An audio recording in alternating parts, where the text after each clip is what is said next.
Most people think people-pleasing is about being kind. It isn't. It's about avoiding discomfort. Before we go any further, follow this channel now, because if you skip, the algorithm may never show this again. People-pleasers don't say yes because they want to. They say it because saying no feels dangerous. Dangerous to harmony. Dangerous to their image. Dangerous to how others might react. And that's exactly why it becomes a pressure point. Manipulation doesn't start with aggression. It starts with politeness, a small request, a reasonable tone, just enough pressure to see if you'll comply. If you hesitate, they don't push harder. They wait. Because they're watching one thing.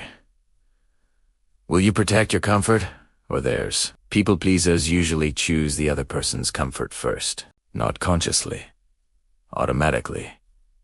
And once someone notices that, the dynamic shifts. Now urgency works on you. Disapproval works on you. Silence works on you. Not because you're weak, but because you've trained yourself to associate tension with danger. This is why people pleasers often feel exhausted without knowing why. They're not tired from doing too much. They're tired from constantly managing pressure that isn't even spoken. Here's the important part. Manipulators don't create this weakness. They discover it. They test gently. They escalate slowly. And they stop only when resistance appears. So how does this stop?